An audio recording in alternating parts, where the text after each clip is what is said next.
My own son tried to kill me with a box of poisoned chocolates. And I, unknowingly, saved my life by making my daughter-in-law and my grandchildren jealous. When he called me, asking if I had eaten the chocolates, I told him no, that I had given them to Laura and the kids. The silence on the other side of the line was deafening. Then he yelled like a desperate man, "You did what?" At that moment, I did not understand why Thomas was so upset. I thought he was angry because I had given his gift to other people. How naive I was. My name is Dorothy. I am 69 years old. For 40 years, I sacrificed everything for my son, Thomas. Everything. My youth, my dreams, my savings. I adopted him when he was just 2 years old, after his biological parents died in an accident. I gave him my last name, my unconditional love, my entire life. But that day, the day of my 69th birthday, everything changed. That box of artisanal chocolates that arrived at my door looked like a beautiful gift from a grateful son. The chocolates were exquisite, expensive. They came in an elegant box with a card that read, "To the best mother in the world. With love, Thomas." I was so touched. It had been months since I had received any affectionate gesture from him. Since he married Laura, everything changed. She arrived like a storm in our lives, filling my son's head with poison against me. "Your mother is too nosy," she would say. "You are too old for her to be taking care of you," she would whisper in his ear. And Thomas, my Thomas, the boy I raised with so much love, began to change. Little by little, he drifted away. Visits became scarcer, calls colder, hugs more distant. But I kept hoping. I kept believing that my son would go back to being the person he was before. That morning, when the chocolates arrived, I thought it had finally happened. That my son had remembered how much he loved me. That Laura had not managed to completely destroy the bond we had built for so many years. The chocolates looked delicious. They were from an exclusive brand, the kind that cost a fortune. Each piece was a work of art, decorated with golden details and perfect shapes. But me, oh, I was always like that. Always thinking of others before myself. These chocolates are too good for me alone, I thought. Laura and the kids will enjoy them much more. The little ones had always been my weakness. Despite all the disdain their mother showed me, I adored those children. They were my grandchildren, the extension of my Thomas, the only pure thing left in that toxic relationship. So I took the box, carefully rewrapped it, and headed to Thomas's house, which was just a short drive from my home in upstate New York. When I knocked on the door, it was Laura who opened it. As always, she greeted me with that fake smile that I hated so much. That smile that did not reach her eyes, that screamed contempt, even though her lips tried to feign courtesy. "Hello, Dorothy," she said, with that condescending tone she used with me. "What brings you by?" I handed her the box of chocolates and explained that they were from Thomas for me, but that I wanted to share them with her and the children. For a moment, I saw something strange in her eyes, like surprise, but not the good kind. It was more like fear, confusion. But she quickly composed her expression and took the box. "What a nice gesture from Thomas," she murmured. "The kids will be thrilled." She did not invite me in. She never did.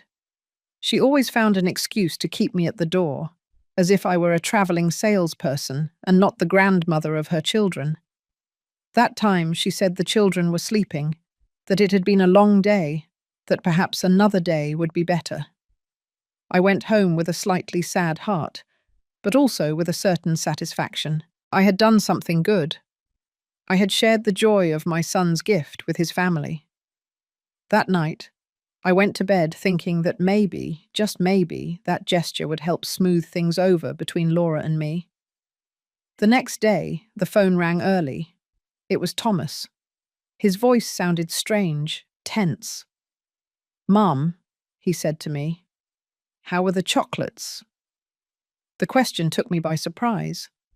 It was rare for him to be so interested in knowing if I had enjoyed a gift. Usually, after giving me something, he seemed to completely forget about the matter. "Oh, Thomas," I replied honestly. "I gave them to Laura and the kids. You know how much they love sweets." The silence that followed was terrifying. It was as if the world had stopped. I could hear my own heart beating as I waited for his answer. Then he exploded. "You did what?" he yelled with a fury I had never heard in his voice. "I gave them to Laura and the children." "You're crazy." His voice trembled in a way that frightened me. It was not just anger. It was pure panic. "Thomas, I don't understand," I said, trying to stay calm. "I thought you'd be happy that I shared your gift with your family." But he kept shouting, increasingly desperate. He asked me over and over if I was sure I had not eaten a single chocolate, if I had given the whole box, if the children had already eaten them. His questions were so specific, so urgent, that I began to suspect. Why did he care so much that I had not tried the chocolates? Why did he seem relieved that I had not eaten them, but desperate that I had given them to his own family? He hung up abruptly after shouting that I was an idiot, that I had ruined everything. I was left with the phone in my hand, trembling, not understanding what had happened. But something inside me, a maternal instinct that I had developed over years of caring and protecting, told me that something was terribly wrong. That afternoon, Laura called me. Her voice sounded different, worried. "Dorothy," she said to me, "the children felt sick after eating the chocolates. We had to take them to the hospital in Staten Island." My blood ran cold. "What happened to them?" I asked with my heart in my throat. "The doctors say it was food poisoning," she replied. "But it's strange. The chocolates smelled odd when we opened them, but the children had already eaten several before we realized it." My world began to crumble. The chocolates my son had sent me, the chocolates I had given with so much love, had made my grandchildren sick. But there was something else. In Laura's voice, I detected something that made me tremble. It was fear, yes, but also understanding. As if she had finally grasped something that had been happening right under her nose without realizing it. That night, I could not sleep. The pieces of the puzzle began to fit together in my mind with terrifying clarity. Thomas's reaction when he learned that I had given the chocolates away, his desperation at knowing that I had not eaten them, his relief mixed with panic, the specific questions about whether I had tried even a tiny piece. And then, like a lightning bolt in the darkness, the truth hit me with all its brutal force. My son, my own son whom I had raised and loved unconditionally, had tried to poison me. The following days were a nightmare. The children recovered, thank goodness, but the poison had left its mark. Laura confessed to me that the doctors had found traces of arsenic in their little bodies. Arsenic, a word I had only heard in crime movies. Now it was part of my most horrible reality. My daughter-in-law, for the first time in years, spoke to me without that mask of contempt. Her voice trembled when she told me, "Dorothy, I think those chocolates were not meant to be shared.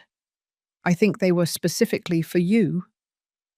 Her words confirmed what my heart already knew, but my mind refused to accept. Thomas had disappeared. He did not answer the phone. He did not reply to messages. When Laura went to look for him at his job at the Manhattan accounting firm, they told her he had requested emergency time off. He had run away like the coward he was, leaving his wife and children to suffer the consequences of his devilish plan. But I knew my son. I knew where to find him. I knew that when he felt cornered, He always ran to the same place, the house of his Aunt Natalie, my younger sister. She had always had a weakness for Thomas, always justifying his mistakes, protecting him from the consequences of his actions. I drove to Natalie's house with my hands trembling on the steering wheel. 40 years of unconditional love, 40 years of sacrifices, 40 years of giving everything I had. And this was what I received in return: a son who wanted to see me dead. When I knocked on the door, Natalie opened it with a look of guilt. "Dorothy," she murmured, "I didn't know you were coming, but I had already seen Thomas's car parked on the corner." "I know he's here," I said in a voice I did not recognize as my own. Thomas appeared behind her like a ghost. His face was drawn, his eyes sunken, but what struck me the most was the expression on his face. There was no remorse. There was no guilt. There was only resentment, as if I were the culprit of this whole disaster. "Why?" was the only thing I could ask him. "Why did you want to kill me?" My voice broke on that last word. Kill me. My own son had wanted to kill me. His answer broke my soul into 1,000 pieces. "Because you're a burden," he said with a coldness that chilled my blood. "Because you've always been a burden. Because I need your inheritance and you never die." My inheritance, of course. It all came down to money. The money I had saved for decades working day and night.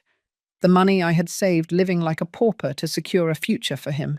The money I planned to leave him when I died naturally, of old age, surrounded by the love of my family.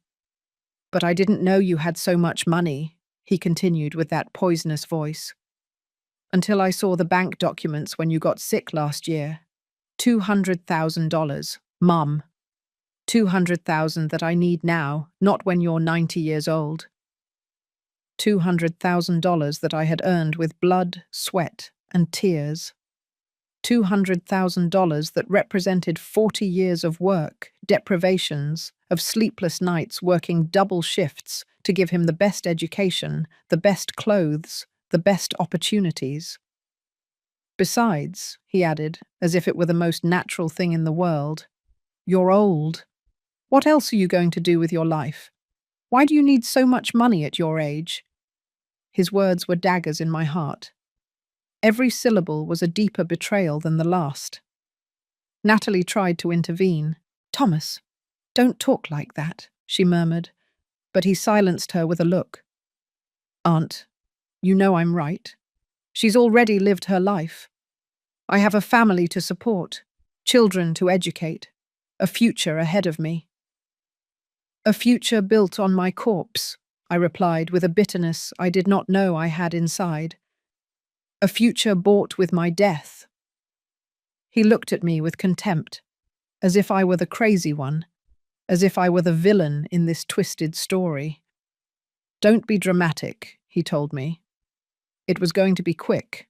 The chocolates had enough arsenic to look like a natural heart attack. No one would have suspected anything.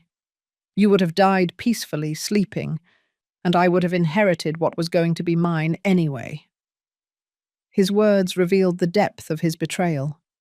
It had not been an impulse, a moment of madness. It had been a calculated, meticulous, cold plan. He had researched the poison. He had bought the most expensive chocolates to disguise the taste. He had calculated the exact dose. My death had been planned with the same dedication that I had put into planning his birthdays for so many years. "And what happened?" I asked him. "Why didn't your perfect plan work?" His face twisted into a grimace of frustration. "Because you're too stupid to eat chocolates your own son gives you," he spat at me. "Because you always have to be the martyr. You always have to give everything. You always have to be the selfless, saintly mother." The irony was suffocating. The very flaw he criticized in me, my tendency to give rather than receive, had been what saved my life. My instinct to share the gift with his children had destroyed his homicidal plan. "But the worst part," he continued with rising anger, "is that now Laura knows everything. The children were about to die because of you, because of your damn compulsion to share what does not belong to you. He blamed me. After trying to murder me, he blamed me for the poisoning of his own children. Laura had appeared in the doorway during our conversation. Her face was pale, her eyes full of tears. She had heard everything. The final confirmation that her husband had not only tried to kill his mother-in-law, but had been willing to sacrifice his own children in the process. "Thomas," she said with a broken voice, "how could you? How could you put our children in danger?" He turned to her with the same coldness he had shown me. "Because nothing was going to happen," he replied. "Because the poison was for her, not for you." "But you knew I always share everything with the children," Laura yelled. "You knew there was a chance they would eat those chocolates." Thomas shrugged as if he were talking about the weather. "It was a calculated risk," he muttered. "A calculated risk." The children I had helped raise, the children who filled my afternoons with joy when everything else had turned grey, had been a calculated risk for him in his plan to murder me. At that moment, I understood that the son I had raised, the boy I had adopted and loved as if he had come from my own body, had died a long time ago. The man in front of me was a stranger, a dangerous stranger who had been able to look me in the eye for years while planning my death. "It's over," I told him with a calm that surprised me. "Everything is over between us." He laughed, a bitter, cruel laugh. "What are you going to do, Mum? Call the police? Report your own son? You know you'll never do that. You're too weak. Too weak." For 40 years, I had been too weak to tell him no. Too weak to set limits. Too weak to see that my unconditional love had turned him into a monster. But that day, in that house, in front of the evidence of his absolute betrayal, something changed inside me. "You're right," I told him. "I've been too weak for too long, but that ends today." I turned and started walking toward the door. "Wait and see what a weak woman can do when she finally finds her strength." His screams followed me into the street. He yelled that I was an ingrate, that after everything he had done for me, I was abandoning him. Everything he had done for me. The height of cynicism. Trying to kill me was, in his twisted mind, something he had done for me. That night, in the solitude of my home, I cried as I had not cried in decades.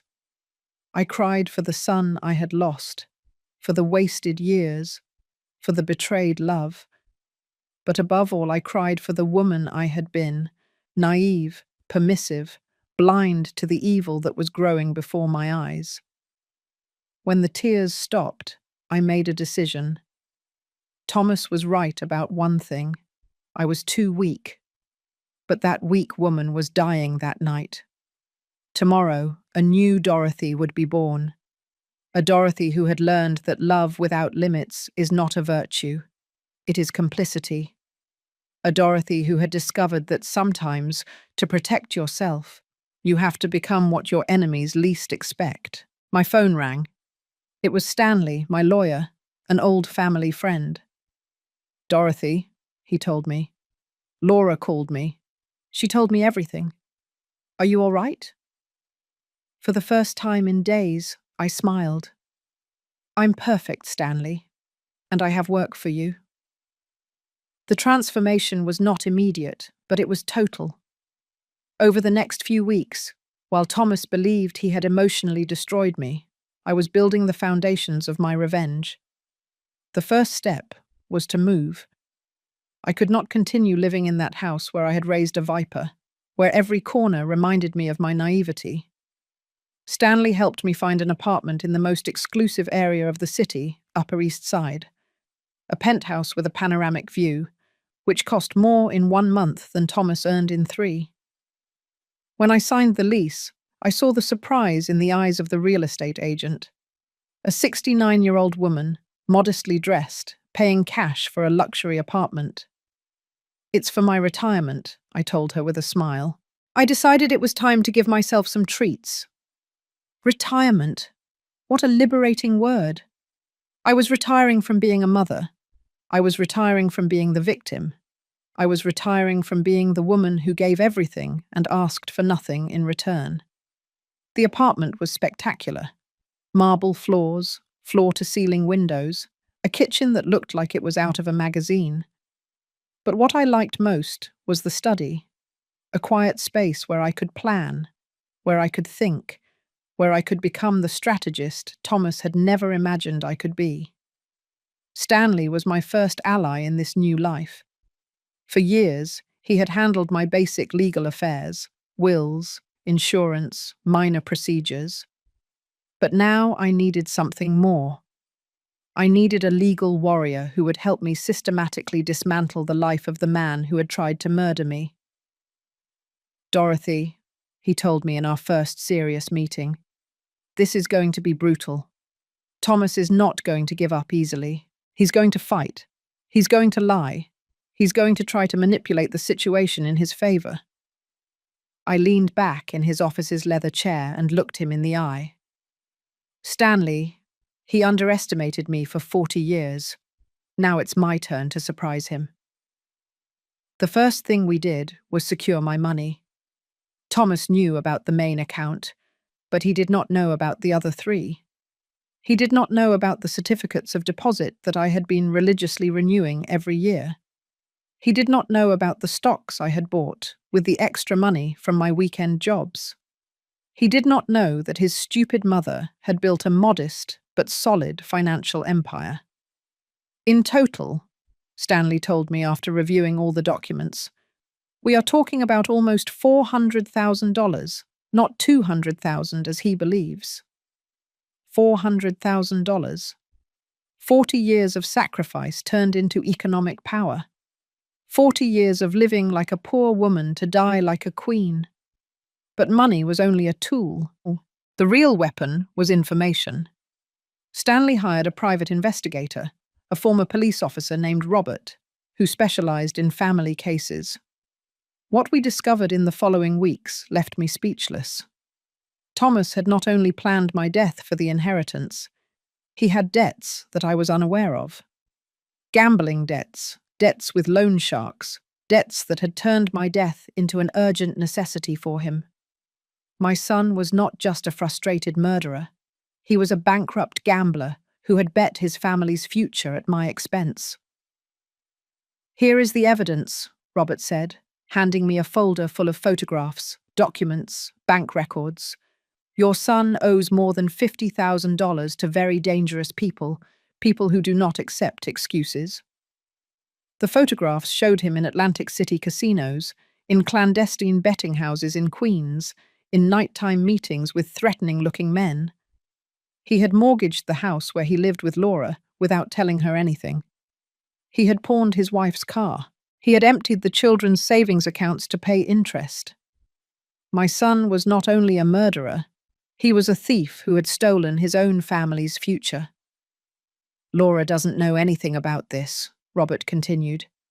He has been lying to her for months. He tells her he has problems at work, that payments are late, that they need to economize. But the truth is that he is using the house money to gamble.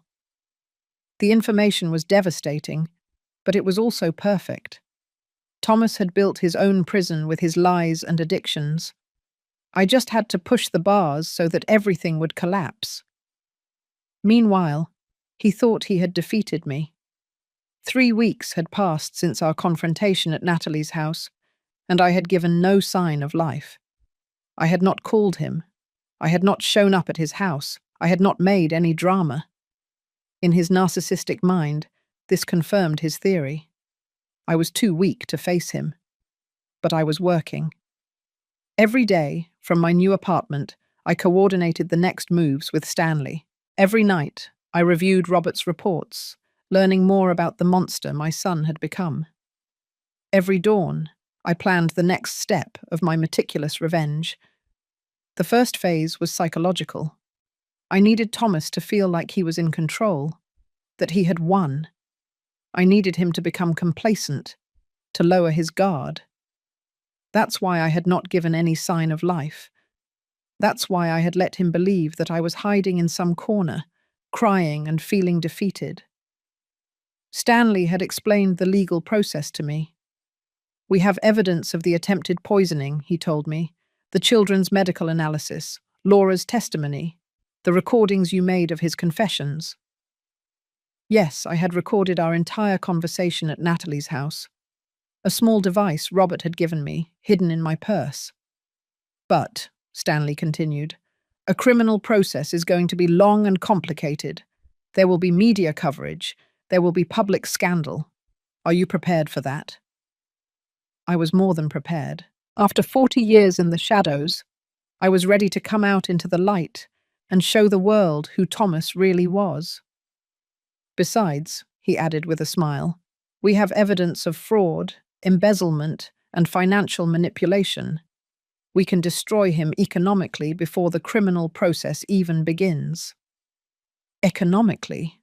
The word sounded delicious. Thomas had tried to kill me for money. Now he was going to lose all his money for trying to kill me.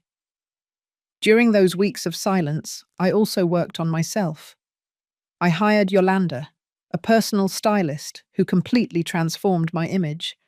Goodbye to old, conservative clothes. Goodbye to grey, unkempt hair. Goodbye to the hunched posture of the defeated woman. When Yolanda finished with me, I did not recognize myself in the mirror. My hair was dyed an elegant brown, cut in a modern style that took 10 years off me. My clothes were sophisticated but not ostentatious. Quality suits, designer shoes, discreet but expensive accessories. Dorothy, Yolanda told me, admiring her work, you look like a woman of power. A woman of power? I liked the sound of that. For 40 years, I had been a woman of service, a woman of sacrifice, a woman of shadows. Now it was time to be a woman of power. The last element of my transformation was the most important. My attitude. I hired a personal coach, a psychologist specializing in female empowerment. Dorothy, she told me in our first session, you have to stop seeing yourself as a victim. You are a survivor. You are a warrior. The sessions were revealing. For decades, I had confused love with submission, kindness with permissiveness, motherhood with total self-denial. I had raised a monster because I had been afraid of being a bad mother if I set limits. True love, the psychologist explained to me, includes consequences. If there are no consequences for bad actions, there is no love.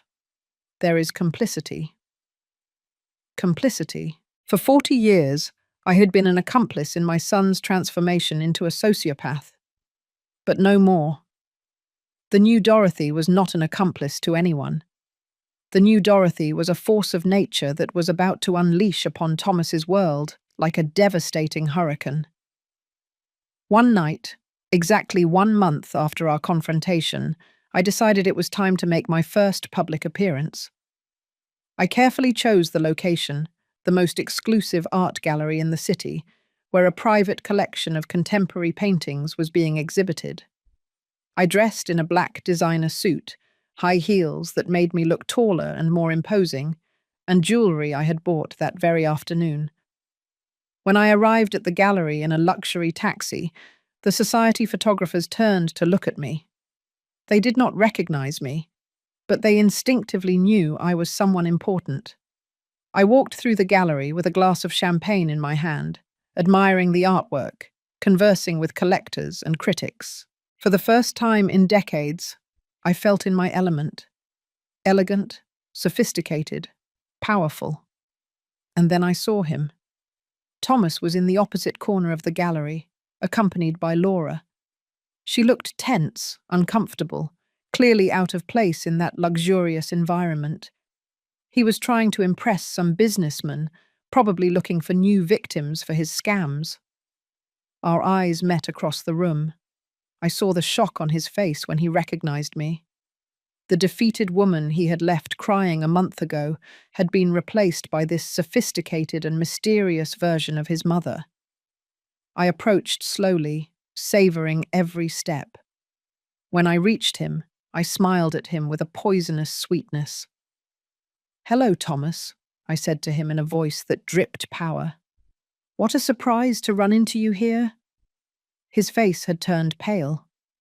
Laura looked at me with a mixture of admiration and confusion. The businessmen who were talking to Thomas turned toward me with curiosity. "Mum," he stammered, "what are you doing here?" His voice trembled slightly.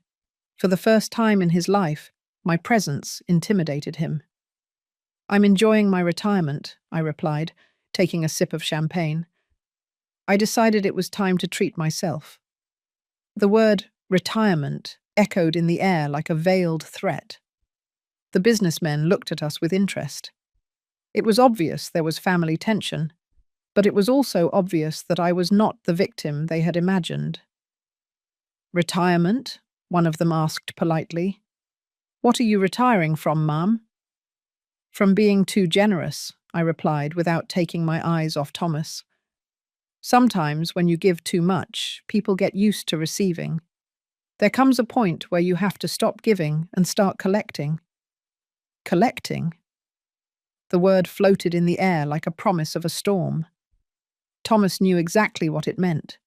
He knew his time of taking without giving had ended. He knew the hunt had begun, and now he was the prey. The following days were of exquisite tension. Thomas knew something had changed, but he did not know what. He had seen me at the gallery, transformed into a woman he did not recognize, and that made him uneasy. He began calling me obsessively, but I did not answer. I let his calls go to voicemail, where I could hear his growing nervousness. "Mum, answer the phone," he said in his messages. "We need to talk. I need to know what you are planning." What are you planning? For the first time in his life, he was the one who was afraid of me. For the first time, I was the predator and he was the prey. Stanley had begun the legal phase of my revenge. The first thing was to file a civil lawsuit for attempted murder, with all the evidence we had gathered. The children's medical analysis, the audio recordings, the testimonies of Laura and the medical staff who had treated my grandchildren. "Dorothy," Stanley told me in his office, "this lawsuit is going to be a scandal. The media are going to cover the case. Your story is going to be on every newscast." Perfect. I wanted the whole world to know who Thomas really was. I wanted his neighbors in Connecticut, his co-workers, his friends, to know that he had tried to murder his own mother. But the civil lawsuit was only the appetizer. The main course was the investigation Robert had completed into Thomas's illegal activities. Mortgage fraud, misuse of family funds, defrauding loan sharks, tax evasion. My son had built a financial house of cards that was about to collapse. "Here are all the documents," Robert said, handing me 3 folders full of evidence. "Your son has been stealing from his own family for months.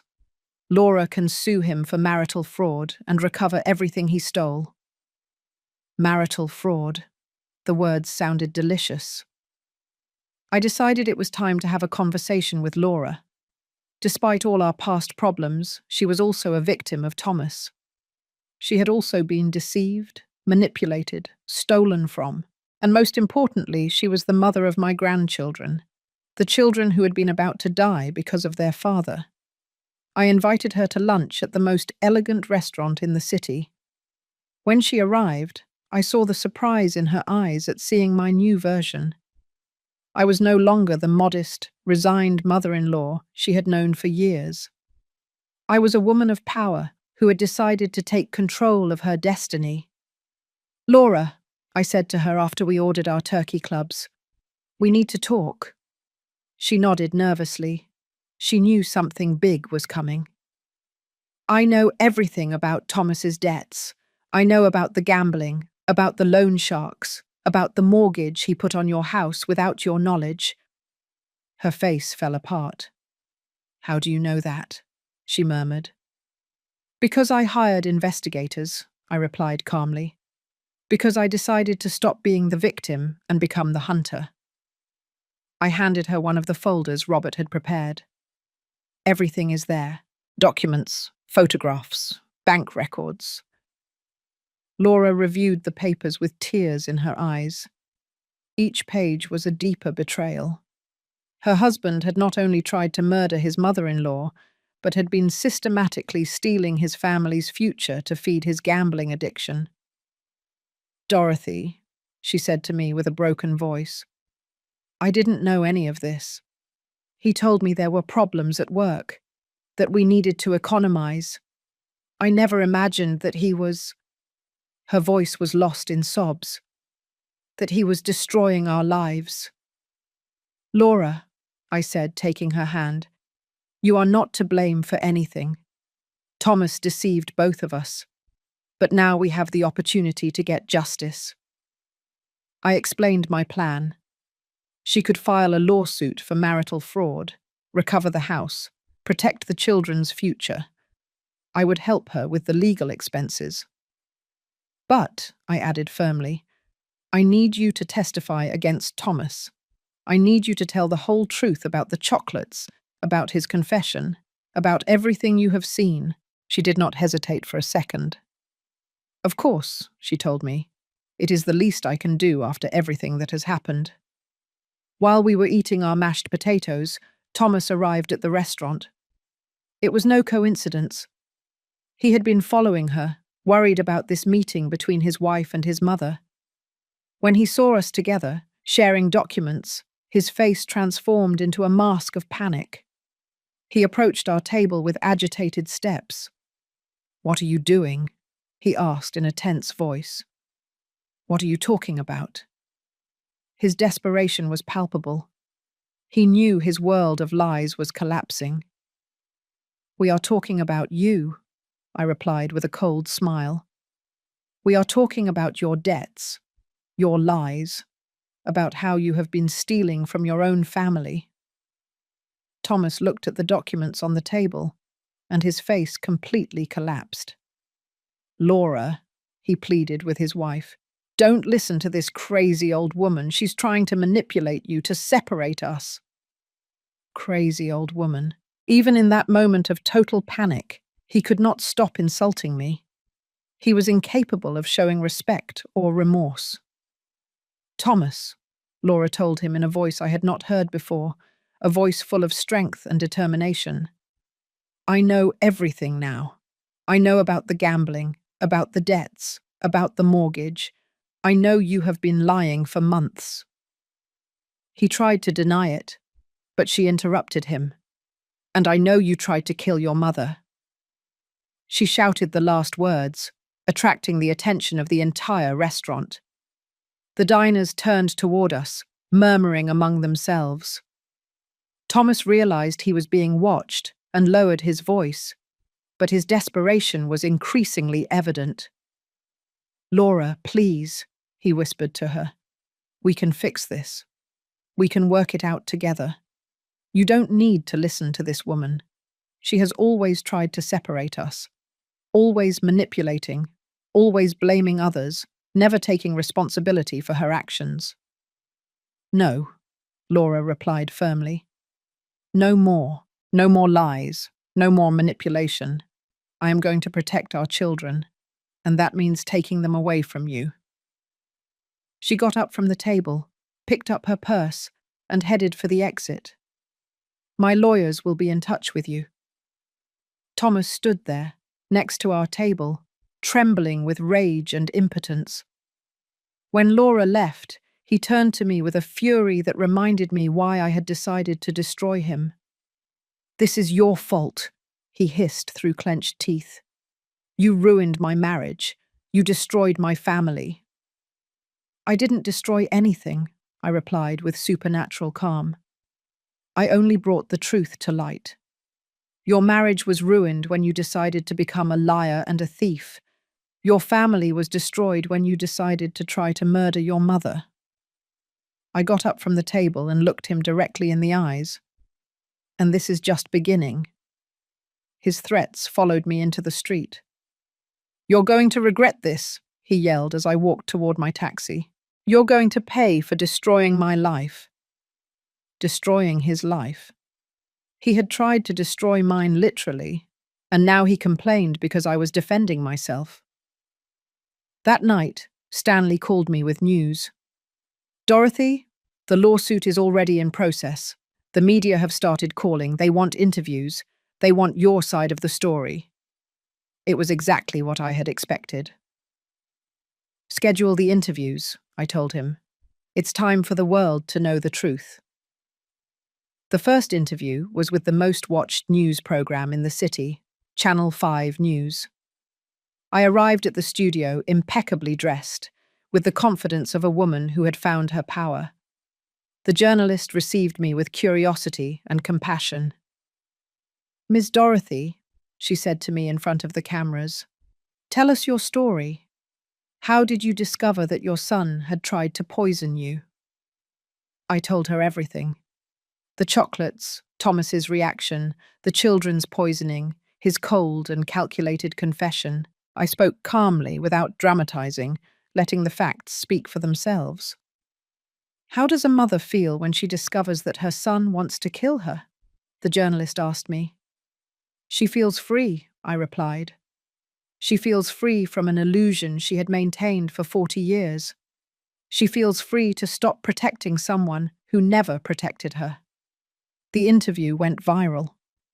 Within hours, my story was on all social media. The comments were overwhelmingly supportive. Hundreds of women wrote to me, telling me their own stories of ungrateful children, toxic families, unrequited love. But the most satisfying part was the comments about Thomas. His co-workers began to recognize him as the son who had tried to murder his mother. His neighbors began to look at him with contempt. His friends began to distance themselves from him. The scandal followed him everywhere. When he went to the supermarket, people pointed and whispered. When he arrived at work, his colleagues avoided him. When he left his house, he felt the judgmental looks of the entire neighborhood. But I knew this was only the beginning. Public humiliation was satisfying, but true justice was yet to come. The legal processes, the loss of his assets, the complete destruction of the life he had built on lies and betrayals. Thomas had underestimated the woman he had raised for 40 years. He had thought he could get rid of me like throwing away a piece of paper. Now he was discovering that he had awakened a monster much more powerful and ruthless than himself. The hunt had officially begun, and I was a predator who had waited 40 years to show her claws. The legal process advanced like an unstoppable avalanche. Stanley had filed all the lawsuits simultaneously: attempted murder, family fraud, aggravated fraud, and a civil lawsuit for emotional damages amounting to $500,000. Thomas woke up one Monday and discovered that his life had exploded into 1,000 pieces. His bank account was immediately frozen. The few savings he had left after his compulsive gambling were blocked, while the origin of the funds was investigated. His salary was garnished to ensure payment of the civil lawsuits. Overnight, he was left penniless. "Dorothy," Stanley reported to me with satisfaction, "your son is broke. He cannot afford a decent lawyer. He's going to have to settle for a public defender." A public defender against the best law firm in the city. The battle was unequal from the start, but the most delicious thing was seeing how his social world crumbled. The video of my television interview had generated such a scandal that the media began to investigate Thomas's life more deeply. Soon his gambling debts, his scams against co-workers, and his systematic lies came to light. His boss called him to an urgent meeting. "Thomas," he said, "the company cannot afford to have its name associated with this scandal. You are terminated, effective immediately. 20 years working at the same company, eliminated by a scandal he himself had created." The loan sharks, who had been pressuring him for his gambling debts, saw the news and decided to accelerate their collections. They knew that if they did not act fast, they would not recover a single dollar. They began showing up at his house, calling him at all hours, openly threatening him. One night, while I was enjoying a glass of wine in my luxury apartment, I received a call from Laura. She was crying. "Dorothy," she told me between sobs, "men came to the house, armed men. They said that if Thomas doesn't pay them tomorrow, they are going to take the house and everything in it." "Where is Thomas?" I asked her. "He disappeared," she replied. "When he saw those men, he ran out the back door. He left me alone with the children to face those criminals. Cowardly until the end. When things got tough, he abandoned his family to save his own skin." "Laura," I told her firmly, "take the children and go to your mother's house tonight. Tomorrow morning, we are going to fix this." The time had come to show my next hand. The next morning, I arrived at Thomas's house, accompanied by Stanley and 2 bodyguards I had hired. The loan sharks were there, inspecting the property, calculating what they could take to cover the debt. When they saw me arrive, they approached with curiosity. "Ma'am," the leader of the group, a burly man with scars on his hands, said to me, "Are you related to Thomas?" "I am his mother," I replied with the same calm I would use to talk about the weather. "And I have a proposal." I pulled a signed check from my purse. "This is the exact amount my son owes you," I told them. $530,000. Take it and forget about him forever." The men looked at the check in surprise. They did not expect an elegant woman to show up with $500,000 in cash. "Why would you do this for him?" the leader asked me. "I am not doing it for him," I replied. "I am doing it for my daughter-in-law and my grandchildren. They are not to blame for living with a gambler." The man took the check, examined it carefully, and finally nodded. "Deal. Your son is debt-free with us." When they left, Laura came out of the house with tears in her eyes. "Dorothy," she said, "I cannot accept that you pay Thomas's debts." "I'm not paying them for him," I explained. "I'm paying them for you all, and it's not for free." I handed her a document that Stanley had prepared. "It's a property transfer," I explained. "The house is now in your name. Thomas no longer has a legal right to it. And this," I handed her another paper, "is a loan agreement. You owe me $530,000, but you can pay it in small installments over the next 20 years. It was a perfect agreement. Laura was protected, the children had a safe home, and Thomas lost his last economic resource. When he finally showed up, he would discover that he no longer owned anything. That afternoon, Thomas finally deigned to call me. His voice sounded desperate, broken. "Mom," he pleaded, "I need your help. The loan sharks are going to kill me if I don't pay them. I need money. I need you to forgive me. I need—" "Thomas," I interrupted him coldly, "I already paid your debts." I could hear his sigh of relief on the other side of the line. "Thank you. Mum, I knew you wouldn't abandon me. I knew that, but I didn't do it for you," I continued. "I did it for Laura and the children. And you no longer have a house. I transferred it to your wife's name." The silence that followed was absolute. "What?" he finally murmured. "The house is no longer yours. Your wife owes me the money, not you. You have nothing more to do with that property." His breathing became agitated. "You can't do that," he yelled. "It's my house. I bought it." "Did you buy it with money you stole?" I replied. "And now it has returned to legitimate hands. Laura and the children are protected. You are on your own." I hung up the phone without waiting for his response. The following days were of delicious tension. Thomas showed up at the house, but Laura had already changed the locks. When he tried to force his way in, She called the police. The officers arrived and explained to him that he no longer had a legal right to the property. "But she's my wife," he yelled as they escorted him out of his own house. "I have a right to be here." "Sir," the officer told him, "your wife has requested a restraining order. You cannot approach within 200 yards of this property." Restraining order.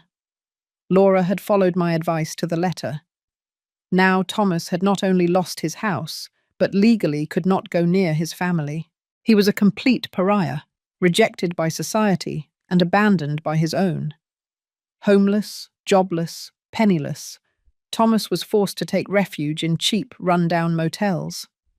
But even that became unsustainable when the media began following him. Reporters constantly harassed him, asking him about the attempted murder, about his debts, about his gambling addiction. One night, desperate and humiliated, he decided to do something he considered intelligent, but which turned out to be the final nail in his destruction. He created a social media profile and began live streaming, trying to tell his side of the story. "My mother is crazy," he said in front of his phone camera from a dirty motel room. "She is making all this up because she wants attention. I never tried to poison anyone. The chocolates were normal. She is manipulating my whole family against me."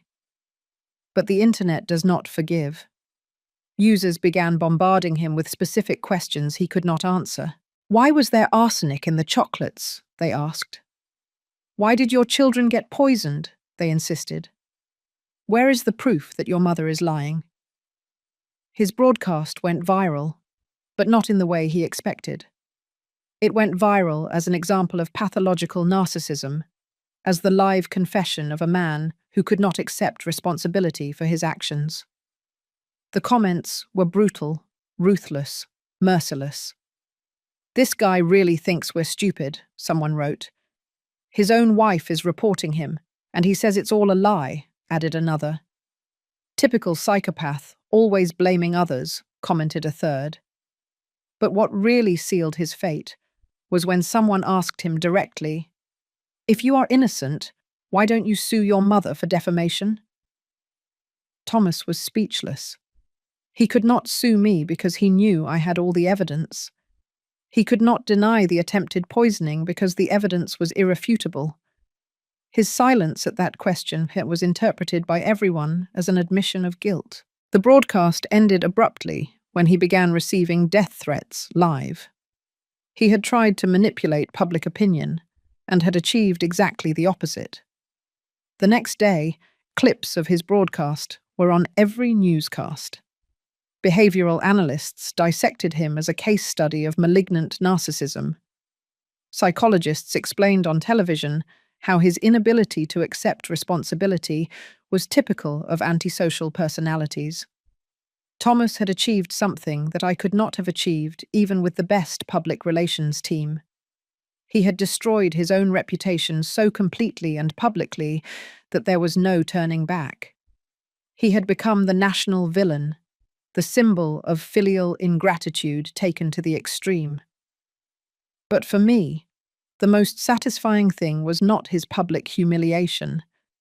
It was the tranquility I saw in Laura's eyes when I visited her, the security my grandchildren felt in their own home, the peace I had found by moving away from the toxicity that had dominated my life for decades. Formal justice was still in process, but poetic justice had already been served. The son who had tried to kill me for money now did not have a single dollar. The man who had scorned my love now begged for my forgiveness. The manipulator had been exposed and rejected by everyone. And I, the victim who had spent 40 years in silence, had finally found my voice. The months that followed were of total transformation. While Thomas sank further and further into his own misery, I flourished as never before in my life. The luxury apartment had become my sanctuary, a place where for the first time in decades I could breathe without the weight of constant manipulation. Stanley kept me informed of the progress of the legal cases. "Dorothy," he told me during one of our weekly meetings, The district attorney is very interested in prosecuting Thomas for attempted murder. The evidence is overwhelming. The audio recordings, the medical testimonies, the confessions he himself had made, everything formed a solid and irrefutable case. Furthermore, Stanley continued with a smile, his public defender is trying to negotiate a plea bargain. He knows he cannot win this case.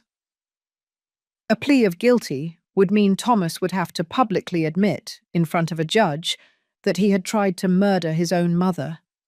But what truly filled me with satisfaction was seeing how Laura had flourished after breaking free from the toxicity of her marriage. Without the constant lies, without the financial stress, without the emotional manipulation, she had returned to being the strong woman I had glimpsed years ago. "Dorothy," she told me during one of our weekly lunches, "for the first time in years, I feel free. The children are happy, safe. They sleep peacefully for the first time in months. Seeing my grandchildren recover their innocence, seeing their sincere smiles, was worth more than any revenge I could plan." One afternoon, while enjoying a coffee on my apartment terrace, I received an unexpected call. It was Natalie, my sister. Her voice sounded embarrassed, guilty. "Dorothy," she told me, "I need to talk to you. I need to apologize." I decided to receive her at my house. When she arrived, the difference between us was abysmal. I looked elegant, serene, empowered. She looked consumed by guilt and shame. "Dorothy," she began with tears in her eyes, "I knew Thomas had problems, but I never imagined he was capable of trying to kill you." "Natalie," I replied with a calm that surprised me, "you always knew there was something wrong with him. You always justified him. You always protected him from the consequences of his actions." She nodded, unable to deny the truth. "I know I was an accomplice to his behavior. I know I failed you as a sister. What hurts me the most," she continued, "is that when he came to ask me for refuge after trying to poison you, I welcomed him into my house. I protected him, knowing what he had done." Her tears were genuine. Her repentance seemed real, but the damage was already done. "Natalie," I told her, without cruelty, but with firmness, "for 40 years, you chose to protect a monster instead of protecting your sister. I cannot simply forget that, because you feel guilty now." She left my house crying, but I felt at peace. I had set clear limits. I had expressed my truth without aggression, but without concessions. The criminal trial began 6 months after the attempted poisoning. The media covered every detail, every testimony, every piece of evidence presented. I testified with a serenity that impressed even the most experienced reporters. "Ms. Dorothy," the prosecutor asked me, "how did you feel when you discovered that your son had planned your death?" "I felt liberated," I replied, looking directly at Thomas in the dock. "Liberated from 40 years of manipulation, from 40 years of giving unconditional love to someone incapable of reciprocating it." Thomas looked haggard, aged, destroyed. His public defender had done what he could, but the evidence was irrefutable. The testimonies of Laura, of the doctors who treated the children, of the specialists who analyzed the chocolates, built a perfect case. When it came time for his testimony, Thomas attempted one last manipulation. "I loved my mother," he declared with false tears. "This is all a terrible misunderstanding. I never wanted to hurt anyone." But his own recordings betrayed him. When the prosecutor played the audio where he confessed his plan, his version completely crumbled. The jury deliberated for barely 2 hours, guilty of attempted first-degree murder, guilty of endangering the lives of minors, guilty of aggravated fraud. The sentence was 12 years in prison, with no possibility of parole before serving 8. When I heard the verdict, I did not feel triumph. I felt peace, justice. The legal confirmation of what I already knew, that I had been the victim of a calculated and premeditated attempted murder by my own son. Thomas looked at me from the dock as he was being handcuffed. His eyes no longer held the arrogance of before, only desperation and self-pity. "Mum," he yelled as they took him away. "You're still my mother. You can't abandon me like this." But I remained motionless, serene, watching him move away toward his inevitable destiny. The civil cases were quickly resolved after the criminal conviction. The lawsuit for emotional damages resulted in a compensation of $300,000, which Thomas, of course, could not pay from prison. But the symbolism was important. The legal system had officially recognized the harm he had caused me. Laura obtained a divorce and full custody of the children. Thomas lost all his parental rights after being found guilty of endangering their lives. My grandchildren were finally legally protected from their father's toxic influence.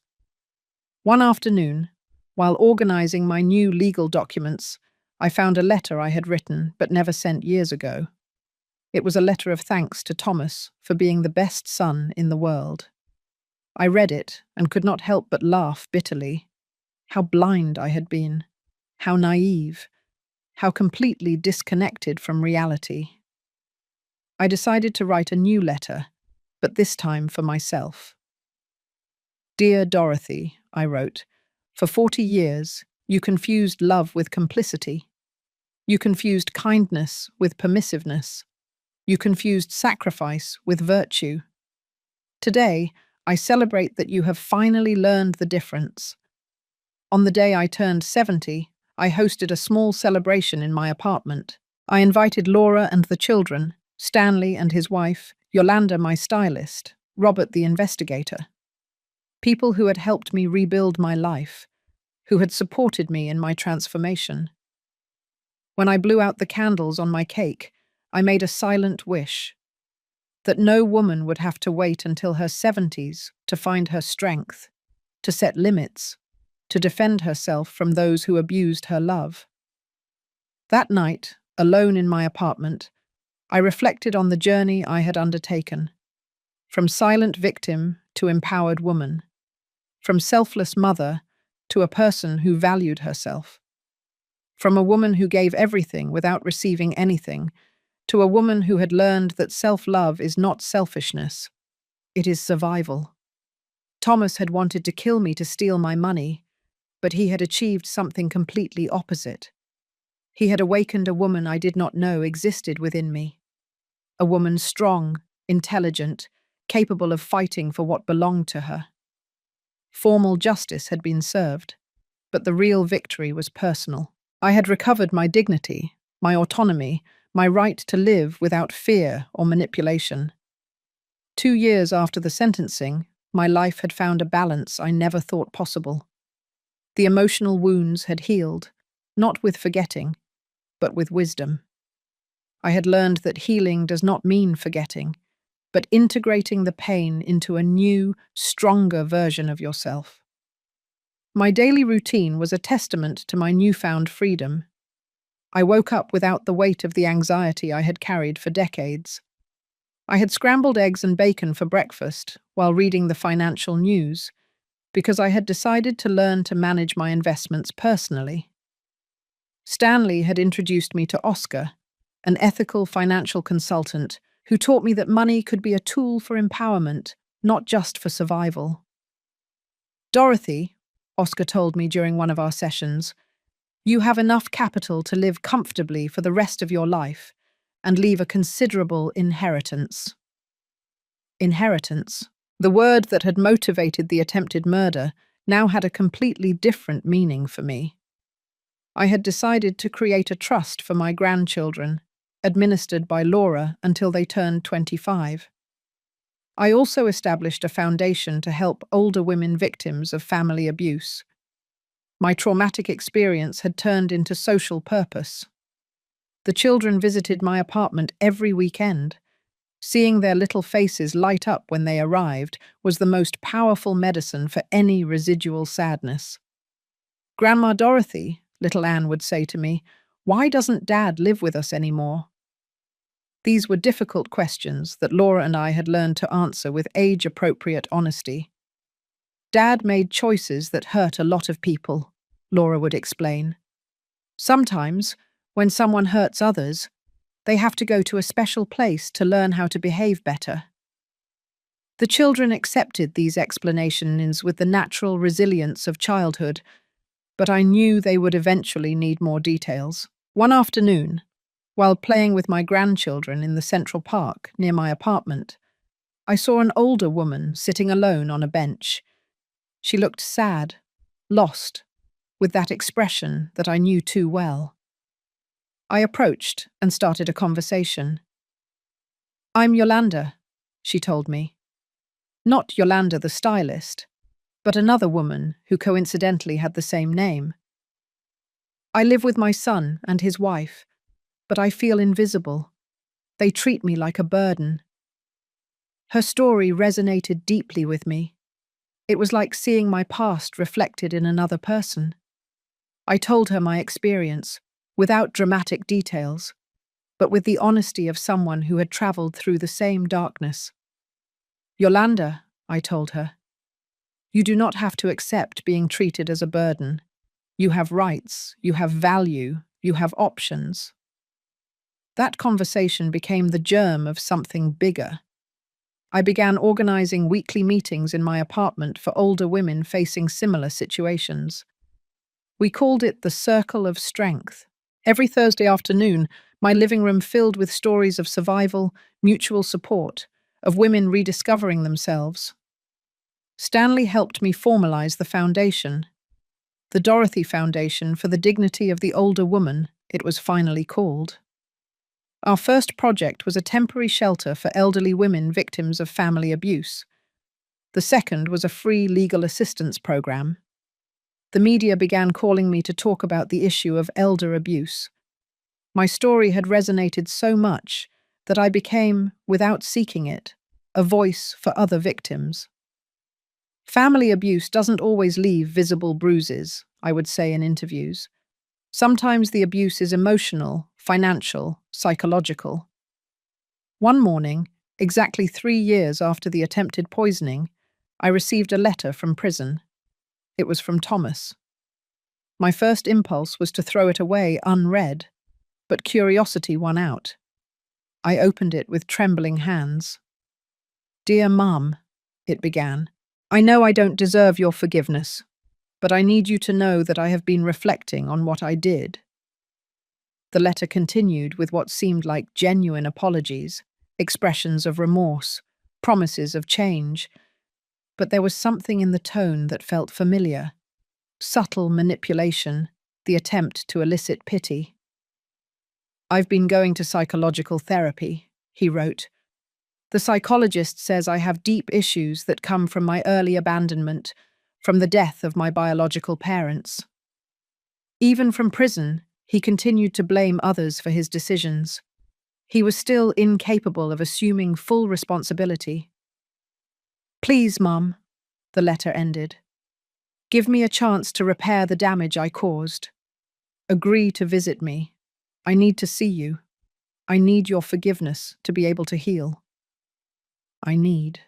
I need. I need." It had always been about what he needed, never about what I needed or deserved. I showed the letter to my psychologist, the doctor who had helped me through my healing process. "Dorothy," she told me after reading it, "how do you feel reading this?" "I feel sorry," I replied. "But not for him. I feel sorry because after 3 years in prison, he still doesn't truly understand what he did." "Are you going to answer him?" she asked. "Are you going to visit him?" I reflected for days on that question. Part of me, the mother I had been for 40 years, felt the obligation to respond. But the new woman who had emerged from the ashes knew that my healing did not depend on forgiving the person who had tried to kill me. I finally decided to write a response, but not the one he expected. "Thomas," I wrote, "I received your letter. I am glad to know that you are reflecting on your actions. However, my healing process does not require seeing you or forgiving you. I have learned that forgiveness is for the benefit of the one who forgives, not the one who asks for it. I have built a fulfilling life without you, my letter continued. I have found peace, purpose, and happiness. Your absence is not an emptiness in my life. It is a space filled with tranquility. I hope you find your own redemption, but my path to healing no longer includes trying to save you from the consequences of your decisions. I signed the letter simply as Dorothy, not as Mum. That title had been revoked the day he decided to become my potential killer. I sent the letter and felt a profound release. I had definitively closed the last chapter of that toxic relationship. Laura had also rebuilt her life. She had started studying psychology, inspired by our experience. I want to help other families identify signs of manipulation before it's too late, she told me. Her transformation from silent victim to active advocate was inspiring. The children were growing up healthy and safe. They occasionally asked about their father, but without the anguish they had shown during the years of family toxicity. Emotional stability had replaced the constant chaos that had marked their early years. One afternoon, while reviewing the Foundation's reports, I realized something extraordinary. In 2 years, we had helped more than 200 older women escape abusive situations. Some had recovered properties stolen by manipulative children. Others had found the courage to report abuse. All had rediscovered their dignity. My personal story of survival had become a beacon of hope for other women. The attempted murder that had sought to silence me forever had ended up amplifying my voice beyond what I had ever imagined. That night, as I gazed at the city from my terrace, I reflected on the perfect irony of my situation. Thomas had wanted to kill me to steal my inheritance, but he had managed for me to build a much more valuable legacy, a foundation that would last beyond my death, helping generations of women find their strength. The woman I had been for 70 years had symbolically died on the day of the poisoned chocolates. The woman who had been born from those ashes was stronger, wiser, more complete. I had learned that sometimes, to find the light, you have to go through the deepest darkness. My revenge had been complete, but not because of Thomas's destruction, but because of my own reconstruction. The best revenge had turned out to be living fully, without fear, without guilt, without the shadow of manipulation darkening my days.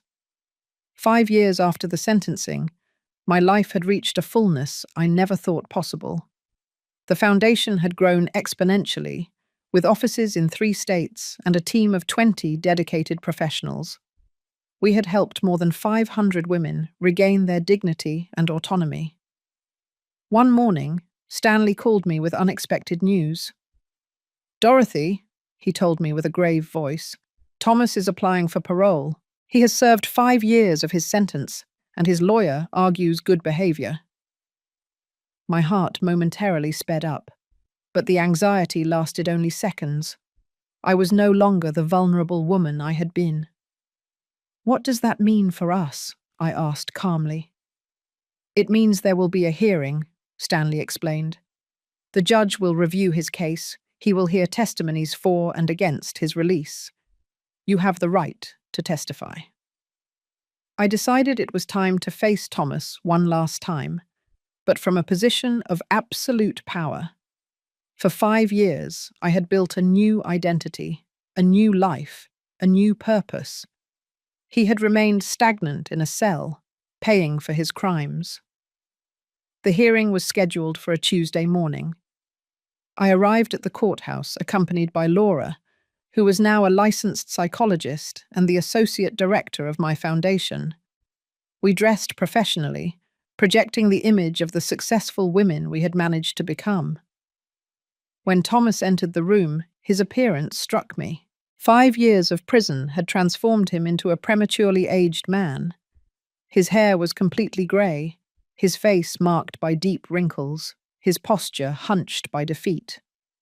There was no trace left of the arrogant man who had tried to murder me. His lawyer presented the case for parole. "My client has shown genuine remorse," he argued. "He has participated in rehabilitation programs. He has maintained excellent conduct. He has expressed sincere desires to repair the damage caused to his family." When it was my turn to testify, I rose with the serenity of someone who has found inner peace. "Your Honor," I began, "for 5 years, I have observed the consequences of the defendant's actions, not only in my life, but in the lives of his children, who have thrived in an environment free from his toxic influence." I looked directly at Thomas as I spoke.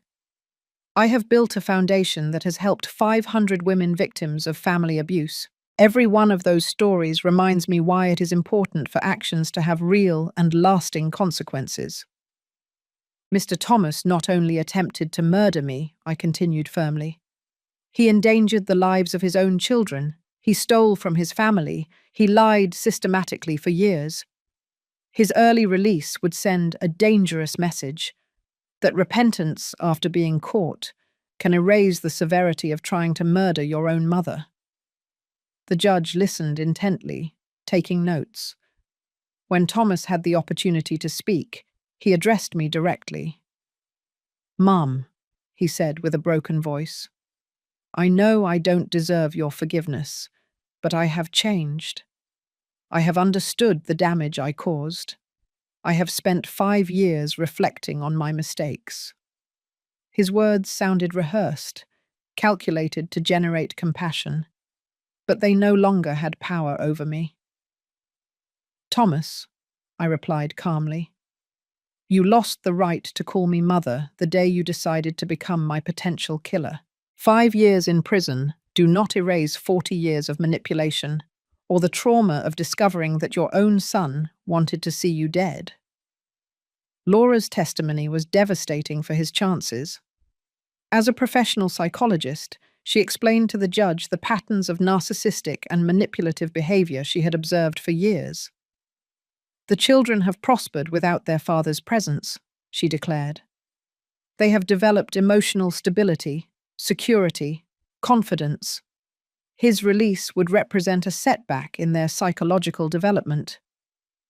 The prosecutor presented evidence that Thomas had attempted to contact loan sharks from prison, suggesting that his gambling addiction problems persisted.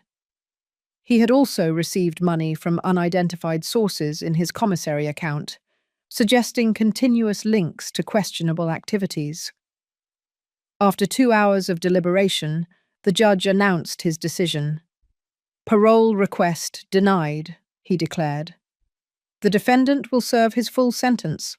The premeditated nature of his crimes, combined with the pattern of manipulative behavior and the lack of genuine remorse, make his early release inappropriate." Thomas slumped in his chair. His 5 years of good behavior and mandatory therapy had not been enough to convince the legal system that he had truly changed. He would have to serve 7 more years before being eligible for parole again. When we left the courthouse, I felt a deep but tranquil satisfaction. It was not vengeful triumph, but the confirmation that justice had prevailed. Thomas would pay fully for his crimes, while I continued to build a legacy of hope and empowerment. That afternoon, during the weekly meeting of our Circle of Strength, I shared the experience with the women of the group. "Today I faced my aggressor once more," I told them, "but no longer from fear or vulnerability. I faced him from the power I have built during these years." Yolanda, the woman I had met in the park years ago, and who now coordinated one of our programs, raised her hand. "Dorothy," she said, "your story has taught us that it is never too late to reclaim our dignity. At 70, you found your strength. I found mine at 65. That night, alone in my apartment, I wrote in my diary, "Today I definitively closed the darkest chapter of my life. Thomas will remain in prison 7 more years, but I no longer live in the emotional prison he built for me. I am free. I am powerful. I am whole. Looking out the window at the illuminated city, I reflected on the path traveled. From silent victim to advocate for other victims. From invisible woman to recognized community leader. From selfless mother to a woman who had learned that self-love is not selfishness, it is survival.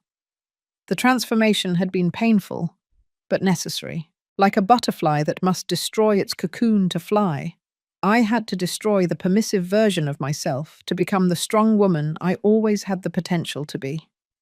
Tomorrow, I would continue my work at the foundation.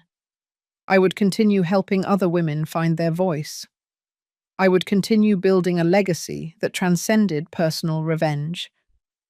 Because I had learned that the best response to an attempt at destruction is not reciprocal destruction, but the construction of something beautiful and lasting. Thomas had wanted to eliminate me to steal my monetary inheritance. He had achieved exactly the opposite. He had awakened a much more valuable inheritance in the form of strength, wisdom, and purpose that I now shared with hundreds of women. Justice does not always come fast, but when it comes, it is complete and definitive. 10 years had passed since the day that changed my destiny forever. Now, at 79, I contemplated my life with a deep satisfaction I never thought possible. The Dorothy Foundation had grown to become a recognized national institution, with shelters in 8 cities and a legal assistance program that had helped more than 2,000 women. My grandchildren, now teenagers, visited every weekend. Anne was 16 and had decided to study law, inspired by our family history. "Grandma," she told me during one of our conversations, "I want to be like you. I want to defend people who cannot defend themselves." Her younger brother, Charles, who was 14, showed an extraordinary emotional maturity for his age. Laura had become a nationally recognized psychologist, specializing in family trauma and elder abuse. We had written a book together titled "It's Never Too Late: Finding Your Strength After 70, which had become a bestseller and been translated into several languages. One spring morning, while reviewing correspondence in my foundation office, I received a call that transported me to the past. It was the warden of the prison where Thomas was serving his sentence. "Ms. Dorothy," he told me with a grave voice, "I have to inform you that your son passed away last night." The news impacted me, but not as I had expected. I did not feel maternal pain or devastating loss. I felt a strange mixture of sadness for what could have been, and relief for the definitive closing of that chapter. "What happened?" I asked with professional calm. "It was a sudden heart attack," the warden explained. "The doctors say he had developed severe heart problems, probably related to stress and depression. He died sleeping, without pain." The irony was absolute. He had planned my death by heart attack with poisoned chocolates, and he had finally died of a real heart attack. "He left a letter addressed to you," the warden continued. "He wishes for us to send it to you." After a moment of reflection, I agreed to receive it. I needed to know his last words, not out of nostalgia, but to completely close this cycle of my life. The letter arrived 2 days later. I opened it with steady hands, without trembling or anxiety. "Dear Mum," it began in shaky handwriting. "I write this knowing that I will probably die in this prison. For 10 years, I have reflected on what I did, on the monster I became. I understand now that there is no possible forgiveness for trying to murder the woman who gave me everything," it continued. "I do not seek your compassion or your absolution. I just want you to know that my last conscious thought was of genuine regret for having failed you so profoundly. I have followed your work with the foundation from here," he wrote. "The other inmates show me newspaper articles about your achievements. It fills me with a strange mixture of pride and shame. Pride because you are extraordinary. Shame because I almost destroyed someone so valuable. The letter ended with words that surprised me with their apparent sincerity. I die knowing that the world is a better place because you survived and prospered. I hope my death brings you the final peace you deserve. With love and eternal remorse, Thomas. After reading the letter, I put it away in my desk. I did not feel the need to cry or to forgive posthumously. I simply felt that a very long and painful book had finally reached its last page. The funeral was a small, private ceremony. Laura, the children, Stanley, and I attended. There were no emotional or nostalgic speeches. It was a sober farewell to someone who had chosen the path of destruction and had paid the full consequences. Anne, with the wisdom of her 16 years, approached me after the service. "Grandma," she said, "are you sad?" "I am at peace," I replied. Sometimes the deepest sadness is for what never was, not for what was lost. That night, in the solitude of my apartment, I wrote the final entry about Thomas in my diary. Today I buried the son I adopted 47 years ago, but the son I truly loved died 10 years ago, the day he decided to become my killer. Today I only buried the remains of that decision. The following months were of extraordinary productivity, without the looming shadow of Thomas, without the possibility of future legal hearings or confrontations. I dedicated myself completely to expanding the work of the foundation. We established a university scholarship program for older women who wanted to resume their studies after escaping abusive situations. We also created a research center on elder abuse, directed by Laura. Our studies began to influence national public policies for the protection of older people. My personal experience had become a catalyst for broad social change. On my 80th birthday, we organized a benefit gala for the foundation. The event brought together politicians, businessmen, academics, and, most importantly, hundreds of women whose lives had been transformed by our programs.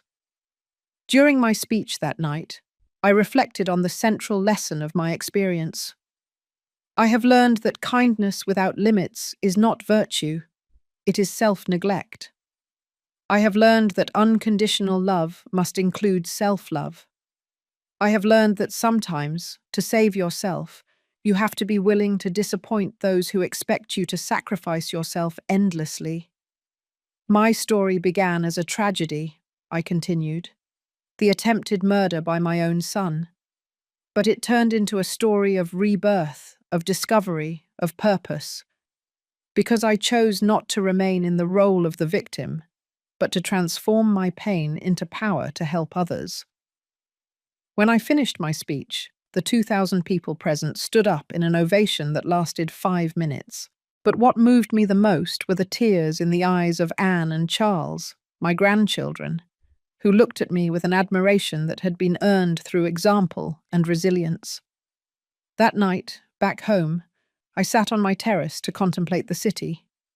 10 years ago, I had been a 70-year-old woman, vulnerable, manipulated, almost murdered. Now I was an 80-year-old woman, powerful, respected, with a legacy that would last generations. The most perfect revenge had turned out to be the construction of an extraordinary life. Thomas had wanted to eliminate me to steal my money, but he had managed to awaken my true potential. He had wanted to silence me forever, but he had amplified my voice until it became a chorus of empowered women. I wrote in my diary that night, I do not regret adopting him. I only regret not having understood sooner that kindness should never be practiced at the cost of self-destruction. My son wanted to kill me, but instead of destroying me, he freed me to become who I was always meant to be. The story had ended, but the legacy was just beginning. Every woman who found her strength through our programs was a victory over the mentality that had created Thomas. Every limit set, every firm no uttered, Every act of self-love was a silent revolution against the culture that teaches women to give everything without receiving anything.